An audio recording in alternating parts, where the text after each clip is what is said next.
मंडियों में सेब दर के हिसाब यानी आकार के हिसाब से बिक रहा है। बागवानों ने दर के हिसाब से सेब बेचने पर विरोध जताया है, जिसको लेकर संयुक्त किसान मंच के बैनर तले विभिन्न बागवानी संगठनों के प्रतिनिधियों के प्रतिनिधि मंडल ने बागवानी मंत्री जगत सिंह नेगी से भेंट की है और उनसे इस मामले में हस्तक्षेप करने की मांग की है। इसके लिए उन्होंने 1 सप्ताह का समय दिया है। अपनी इस मांग को लेकर प्रतिनिधि मंडल ने बागवानी मंत्री को एक ज्ञापन भी सौंपा है। संयुक्त किसान मंच के संयोजक हरीश चौहान ने इस संदर्भ में विस्तृत जानकारी साझा की है। हमारा जो एक और बड़ा राजस्व मंत्री और बागवानी मंत्री जी से हमारा आग्रह था आज, जिसके लिए हमारा डेलीगेशन आया, वो सबसे बड़ा आग्रह था कि हिमाचल प्रदेश में जो है सेब जो है वो दर में बिक रहा है, वो गढ़ में नहीं बिक रहा। जबकि पंचकुला मंडी या पंजाब की, हरियाणा की मंडियों में जो है वो गढ़ के हिसाब से बिक रहा है। हिमाचल में भी एपीएमसी एक्ट के हिसाब से जो है वो सेब गढ़ के हिसाब से बेचा जाता था। लेकिन इस बार एक नई प्रथा चली है। एक तो यूनिवर्सल कार्टन आया है, उसका हम सरकार का धन्यवाद करते हैं, बागवानों का भी धन्यवाद करते हैं जिन्होंने अडॉप्ट किया, आड़ती भाइयों का भी धन्यवाद करते हैं जिन्होंने इसको एक्सेप्ट किया। लेकिन जो ये दर का मुद्दा है, इसने बागवानों को बड़ा परेशान कर दिया है। इस साल तो कहा जाएगा, इस साल तो कहते हैं कि हम सेपरेटर में दर कह रहे हैं। अगर हैवी क्रॉप आ गई तो अगली बार जो है 200 नंबर में भी जो है वो दर में खरीदा जाएगा, फिर कहेंगे लार्ज मीडियम स्मॉल में।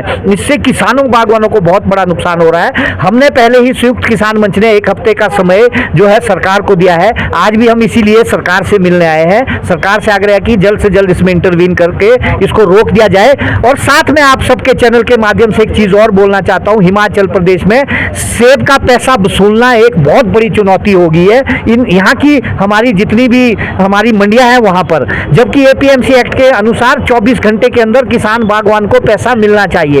एपीएमसी ने अपने बोर्ड के ऊपर 14 दिन का समय दिया है कि 14 दिन में पेमेंट हो। ये कैसा कानून है, ये कैसा फरमान है? जबकि यहाँ तो एसआईटी भी बनी हुई है, बहुत सारी मुश्किलें पहले ही किसानों बागवानों को, हजारों करोड़ों रुपया किसानों बागवानों का फंसा हुआ है। हमने सरकार से आग्रह किया, आदरणीय बागवानी मंत्री ने हमें आश्वासन दिया है कि इसमें जल्द से जल्द कोई ना कोई जो है वो जो है निर्णय लिया जाएगा और सख्त निर्णय लिया जाएगा। ये हमारा कहना है। देखिए, बागवानी को तो बहुत ज्यादा नुकसान हुआ है। खासकर 3-4 तहसील में जो है तूफान ने बहुत बड़ा नुकसान मचाया और जो हमारी भरी फसल थी सेब की वो जो है बुरी तरह से झड़ी और उससे जो है बड़ा नुकसान हुआ। वो MIS में देने लायक बन गई जो फसल हमारी मार्केट में जानी थी। 1 नंबर 2, जो पौधे हमारे कई जगह लैंडस्लाइड हुई है, उसमें पौधे भी खत्म हुए हैं। पहले तो सूखे की मार पड़ी रही बुरी तरह, उसमें खत्म हुए और अब जो बारिश ज्यादा आई है उससे भी नुकसान हुआ। और कई जगह तो जो जैसे आप देखिए कि अभी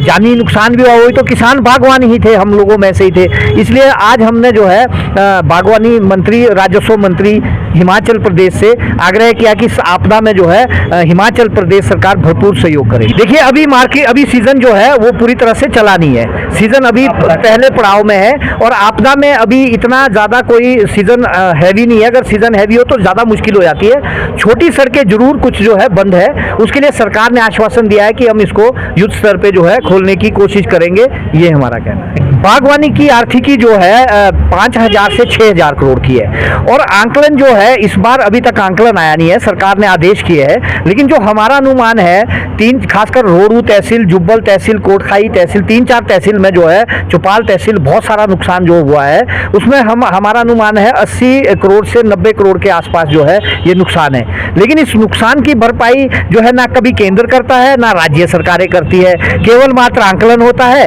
और आंकलन से जो है कहा जाता है कि केंद्र को हमने रिपोर्ट के लिए भेजा, केंद्र का जो पैसा आता है वो हम तक कभी नहीं पहुंचता, चाहे वो NDRF का आता है चाहे STRF का आता है। हमारी एक